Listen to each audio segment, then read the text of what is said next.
Our next speaker really needs no introduction whatsoever. He is our beloved Paul Grossman, member of our board and consummate advocate for the work we do here at AHEAD. So without further ado, Paul, please go right ahead. Thank you very much.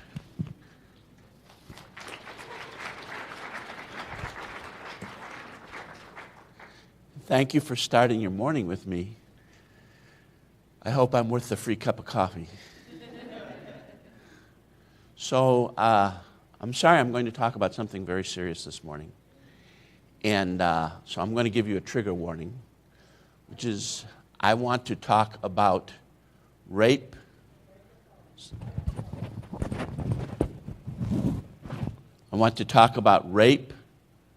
sexual violence, and disability.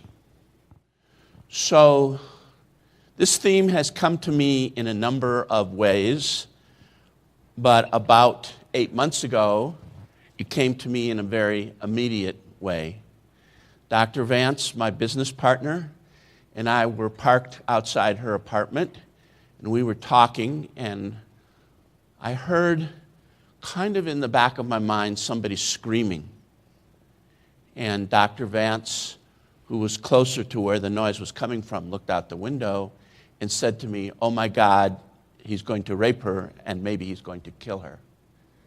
And I looked across, and you know, I'm sure we've all seen rape scenes in movies, but you know, there's always a way they kind of soften it and pull the camera back.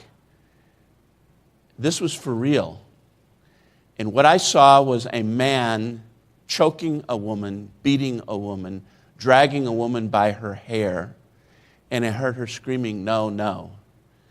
And as God is my witness, even though Dr. Vance, you probably know, can't walk without crutches, was trying to get out of the car and intervene. And I got out of the car. And this may come as a shock to you, but I was once an Oakland police officer. And I did as I was trained to do, which is I got behind the hood of the car, and I took my hands like this, and I pretended to have a gun, and I yelled, "I have a gun, and I'm going to use it." And the guy fled. But then the woman was there. Thank you. I have to give credit to Dr. Vance for setting the model here. So, but the victim is still there. And I approached her, and I asked her, "Would you like to sit on the curb with me while I call the police?" "No. I want to go to my apartment where I'm safe."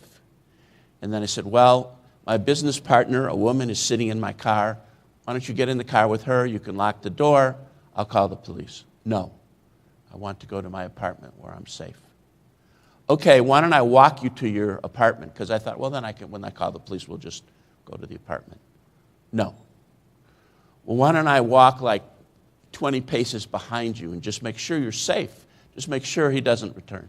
"No, I want to go to my apartment where I can be safe."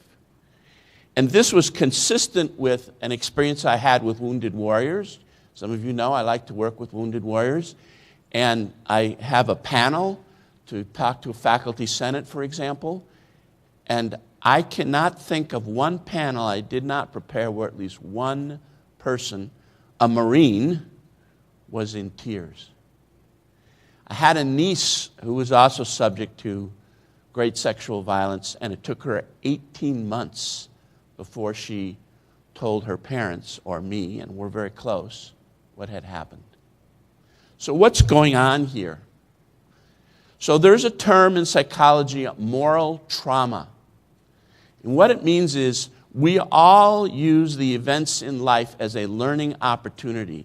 Each time something new happens, we file it in our mind, and it alters slightly what's our impression of reality, what we know about life, what's the truth. But there are some events that are so outside our sense of right and wrong, so outside our sense of safety, so outside what we expect life to be about, that instead of growing us and educating us, it breaks our mind. And the most common symptom of that break is PTSD, and often trauma, and often anxiety, and often huge disruption of our ability to sleep. PTSD being number one. Are these disabilities? Yes. Right. So is it logical then that when a student is the object of rape or sexual violence or severe harassment, that this is just a Title IX issue? Is it not also a 504, Title II, Title III, ADA issue as well? And should it not be part of our responsibility to help in the response to this kind of moral trauma? So let me just give you a little background here. And I'm going to apologize for a detailed slide. I was told I can't have detailed slides, but my short-term memory just ain't that good. So, sexual assault is the most frequent cause of PTSD in women, with one study reporting that 94% of women experience PTSD symptoms during the first 2 weeks after a sexual assault. That's a really high number. And it can persist. Look at the long-term comparison, 7.8% for the female adult population, but 50% for people who have been subject to sexual assault. So then there's also research on, well, what would mitigate this impact? And the answer for us in our community is a prompt, quick response, taking the act seriously, and quickly providing the victim with options to mitigate the impact of the stress at that very moment. And I want to draw your attention to this very recent case, Estate of Rondini versus the University of Alabama at Tuscaloosa. This is about an individual who had the unfortunate bad luck of being raped by one of the most generous donors there was to the university. And both the local sheriff and the university dragged their feet. And if I gave you the details, it would make you sick. They tried to charge her with a crime so they wouldn't investigate the rape. She killed herself. And her estate sued both the sheriff and the university for her death. And I will tell you, it's extremely hard to sue for suicide. But the court wouldn't let them, but the court still let the 504 ADA claims for damages by her estate go ahead. And my guess is now this case will settle. But it just shows you how persistent this issue is. So given the close relationship between rape and sexual assault and violence and PTSD, is this exclusively a Title IX issue? I don't think so. And one case has taken on this very question, Schenck versus Carleton University. So Schenck alleged in federal court that as a result of being raped, she was an individual with PTSD. In fact, she was raped twice. And she, under Title IX and Section 504 and the ADA, asked the school to expel the people who had raped her. And she also wanted to have her transcript cleansed of all notations where she failed courses because she had been an outstanding student before the sexual violence, but was not a very good student after that. And she wanted them to permit her to attend some classes remotely, to allow her to register early for classes so she never had to be in classes where the perpetrators were also going to class. And she wanted to know what was the university doing about the two perpetrators. And this was probably the single worst thing. Carleton told her that the only way she could find out what had happened what their investigation had shown was if she was willing to meet with them one-on-one in a reconciliation meeting. Do you think that is a way to address PTSD? Is to force you into the room with your assailant? And she refused to do it.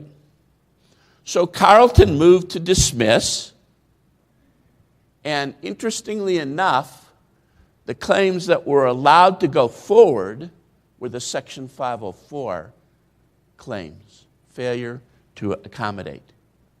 Now, I want to give an important, as a lawyer, I want to give an important due process note here.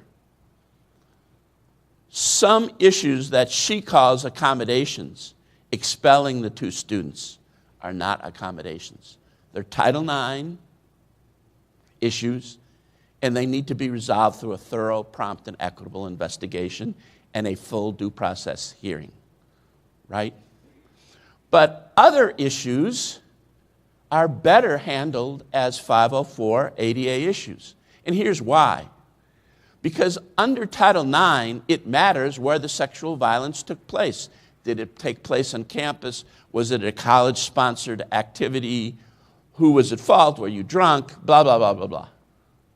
Under 504, to get these accommodations, does any of that crap matter? No. I don't care where the violence took place. I don't care if you were sober or drunk, right? I just know now you've been diagnosed with PTSD and I need to provide accommodations. So what should we do? Well, to be perfectly honest, if I had done my job on the board, you would already have a suggested policy, and it's now in like draft 10. And one reason why it's in draft 10 is because when I started sharing with Title IX experts, they had a lot of questions. And I promise you I will continue to work on this. But when you get home Monday, there is nothing to stop you from going down the hall and talking to your Title IX officer, right? And it could be all of this can be handled through the Title IX office. Some of this could be handled through the Title IX office, and some of this could be handled through your office. And there are legal issues here that I'm still trying to figure out which approach is better, right? But for sure, your Title IX officer has to know what kind of accommodations would make sense for this population, and that you will be there to help make those accommodations happen, right? And I'm going to make a recommendation to you. For many years, AHEAD has recommended, and I have recommended, that you give people temporary accommodations even before you have any documentation. And I can't think of a set of circumstances that's better than this. So I want each and every one of you to promise to yourself, on Monday, you're going to go down the hall and talk to your Title IX officer. How can we handle this? How can we enhance the likelihood that we will be effectively mitigating the impact of sexual violence? Thank you.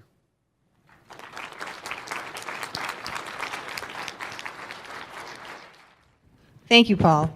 That was really an impressive and personal story and very insightful for all of us.